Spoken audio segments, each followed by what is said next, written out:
Shettima. He joins us live here in our studio. Thank you so much, Your Excellency, for joining us tonight. Thank you very much, sir. First and foremost, I guess I'm wondering where I should start from, but let me begin from the screening exercise. I know you may not have a lot to say about it because you were not part of the process, but if you look at the scrutiny of your party, 23 were the ones that were the people who put themselves forward. 10 have been disqualified.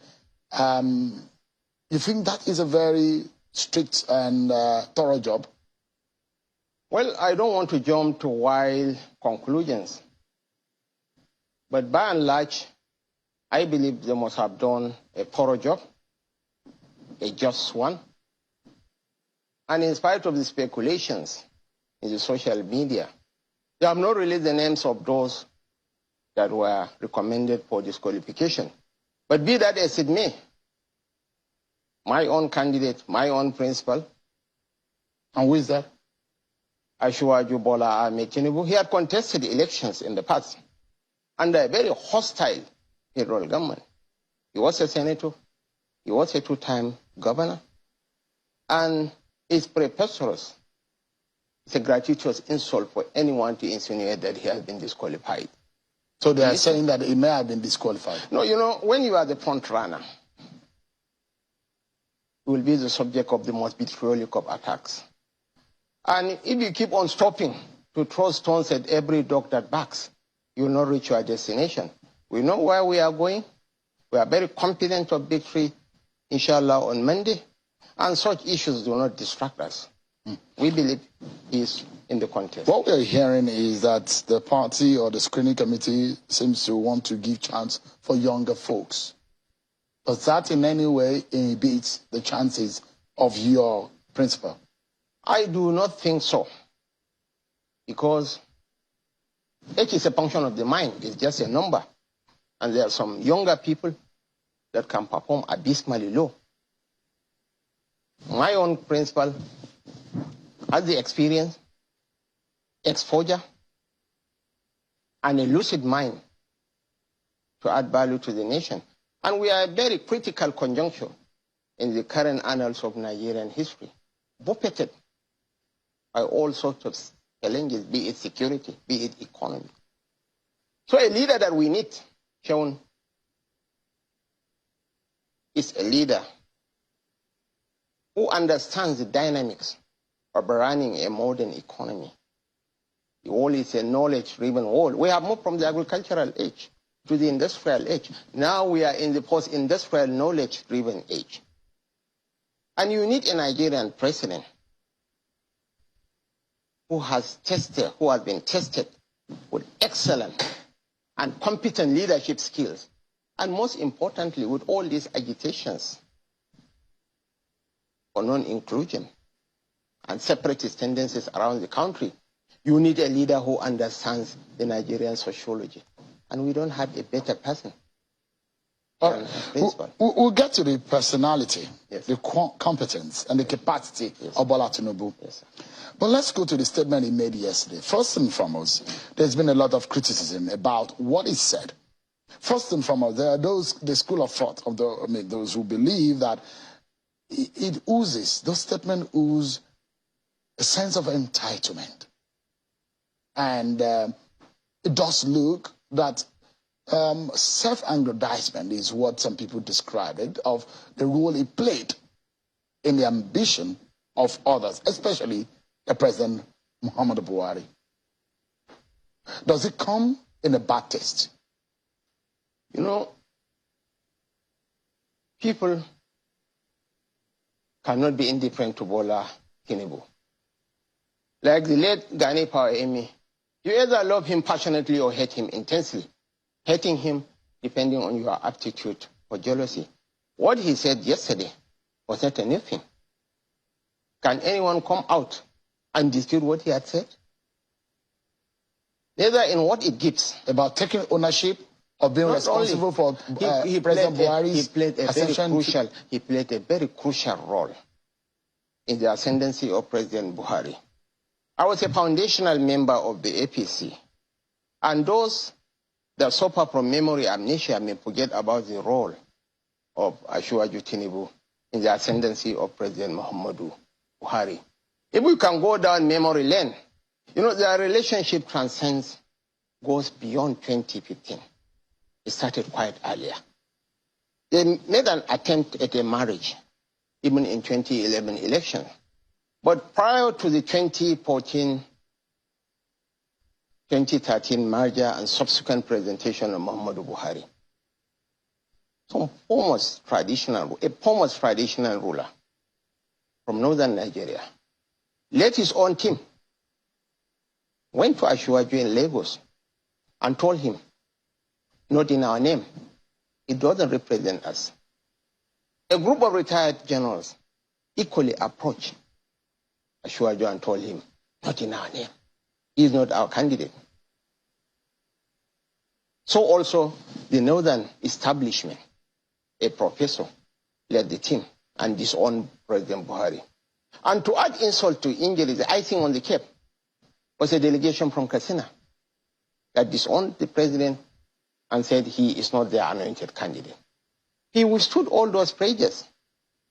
And at the presidential primaries in Lagos, without the block vote from the southwest, Buhari couldn't have clinched that trophy. I was part of that. There are those who say that find the ACN bloc and the role of Bola Tinubu and the Southwest stakeholders were instrumental. But there's those who believe that the new PDP members, the Amechi, the Atiku Abubakar, the Bukola Saraki, they are joining, took the APC, as it then was without the NPDP, to another level entirely. And if not for those NPDP, the APC wouldn't have been able to get a chance. Not solely what Bola Tinubu did. Well, I appreciate your input. But in 2015 elections, Rotimi Amechi, the Director General of the Presidential Campaign Council, was able to garner 69,238 votes for the APC candidate, as against the 1,487,705 votes garnered by the PDP candidate. President Jonathan got the highest quantum of votes in 2015 elections in Rivers State. He got the highest percentage of votes in Rivers State. He got 94.44%. You know, facts do not lie. People may make efforts to distort history. In the whole of the South, Les Edo, President Buhari got 210,131 votes. Less than what? Less than half of what rural Yobe State contributed to the kitty. And politics, as Steve O'Neill said, is local. Your ability to generate votes establishes your relevance. But Asiwaju and his team, the Southwest, in 2011, because we have to compare figures, in 2011, the president got 72,000 votes in Oyo State. By 2015, he got 562,000 votes. In Ekiti, he got 2,689 votes in 2011. But in 2015, he got 120,133 votes. In Ogun, he got 17,654 votes in 2011, as against the 308,290 votes he got in 2015. I can roll out all this. I am historically armed. Yeah. I mean, a lot of people will respect the fact that you're not just someone who became a governor. Yes. You are astute in whatever you have laid your hands on, and respect has been given to you, your person, and your pedigree. Now, some of the issues, if you've read, for those who have submitted on what Bola Tinubu said in Abeokuta, one of these was that it also oozed a sense of entitlement. That he said that he has made Yoruba people proud and all of that, but now is the time of the Yoruba people, and he is a man for the job now. So those who have criticized that in itself is a sense of entitlement. What is wrong with him demanding for the leadership? He has paid the price, and this is a man when his other AD colleagues were blood drawn, were roasted by the wily old general from Ota, he had the wits, the wisdom to stood his ground. Not only that, sir, this is a man with a ferocious penchant of sacrificing his own good for the enthronement of democracy in this country. The Yorubas respect Obafemi Awolowo, not because he's an Ijebu man. No. They respected him, not because he was a lawyer. They respected him because he was a transformational leader who invested heavily in infrastructure, in education. And Asiwaju Bola Ahmed Tinubu is about the most successful politician from the Southwest ever seen. He has built men and institutions. So you cannot even call him yes amongst equals. It's a gratuitous insult. The Minister of Works and Housing is his protege. He's one of the best performing ministers under the current system. Rob Adegbeshola was his Commissioner for Works and Housing for 8 years.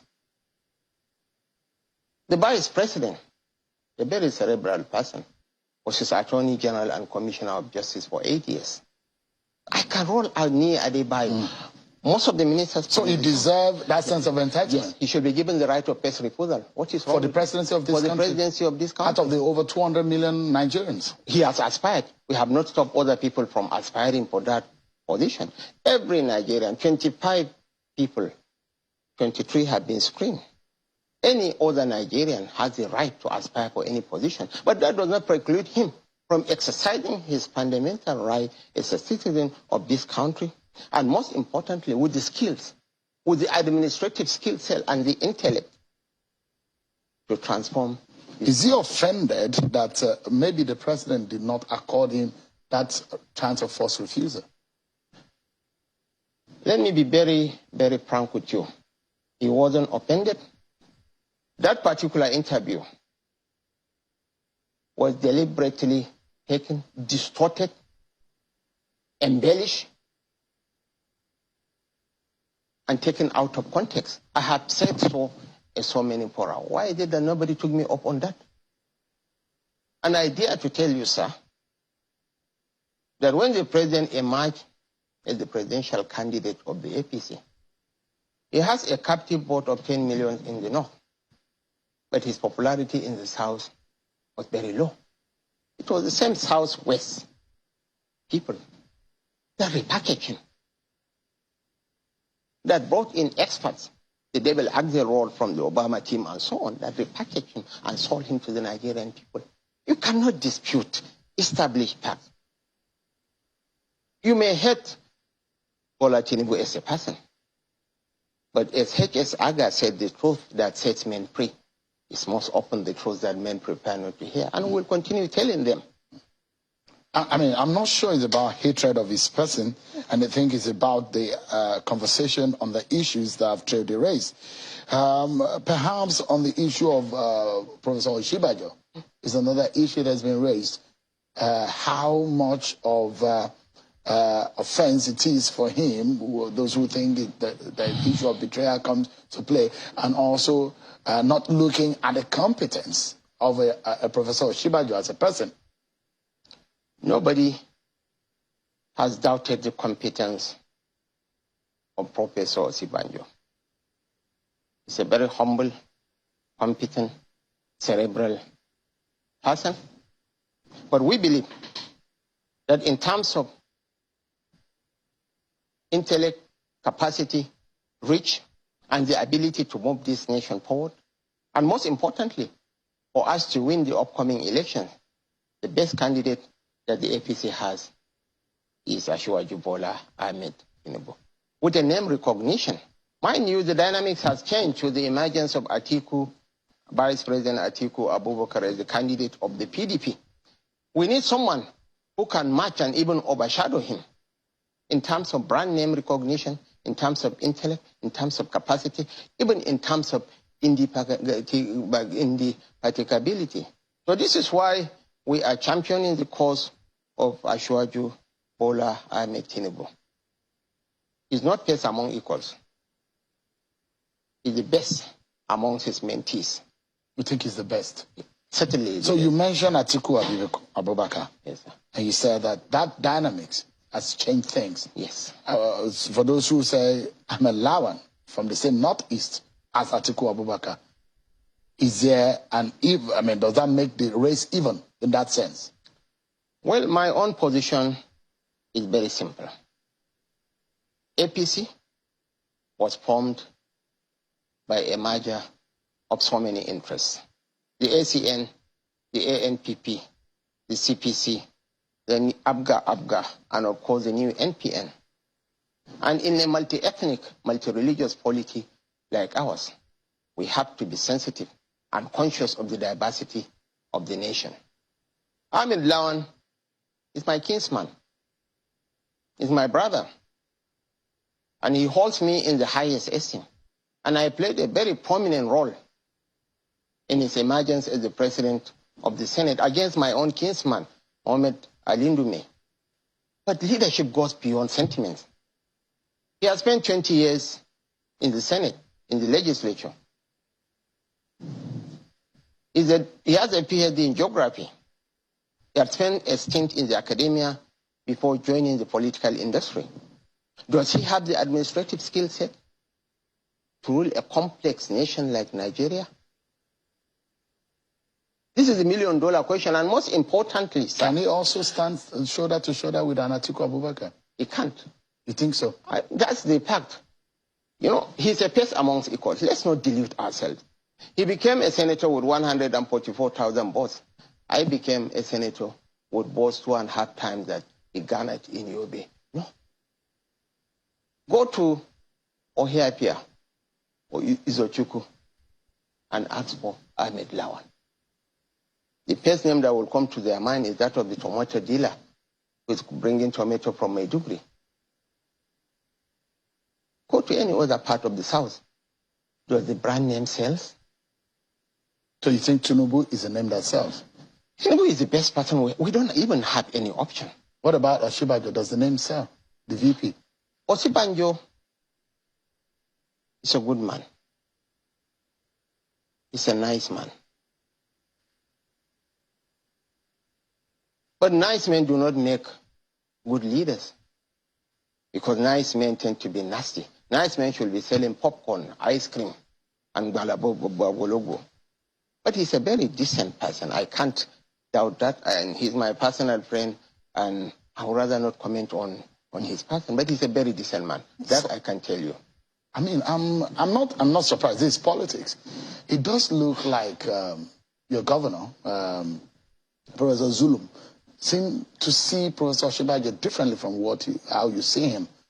I'm not sure he's in the same camp as yourself. I'm not sure he's supporting Bola Tinubu. Why so? People will imagine that you probably will be in the same camp supporting Bola Tinubu. My governor is one person who is least driven by personal ambition. He had been variously approached by some of the presidential contenders to be their running mate. He flatly turned down their offers. My governor is not a prisoner of power. He had been approached not to be a running mate to Asiwaju or any other person, but go the whole hog of picking the ticket as a northern candidate. He refused. Because there are some political jobbers in this country who are hell-bent on plunging this country. You know, the trajectory of global growth is facing Africa, and Nigeria will make or mar that transition. And getting the leadership question right is absolutely essential. And where the leader hails from is not the issue. I just cited the instance of the Chief of Army Staff. We had the Chief of Army Staff from my own state. But our security situation deteriorated further under his stewardship. The President Chief of Defense Staff is an Ika man. The President Chief of Staff is from Sokoto. But our security fortune has improved tremendously. Right. So I'm not particular about the Northeast or Ahmed Lawan, but I am particular about justice, equity, and fairness. Okay, Your Excellency, I have just about 60 seconds or less to close the program, but I have two crucial questions. Yes. Although you did not answer the question whether or not for a Zulum, the reason why... We are on the same page, I can assure you. Is it supporting Bola Tinubu too? Certainly, okay. We are on the same page. All right, so the delegates from Borno are voting for Bola Tinubu? Certainly. All right, so on a final note, in one part, quickly, if you can let Nigerians know, if Bola Tinubu does not get the ticket, what happens? He's going to get the ticket. What if he doesn't get it?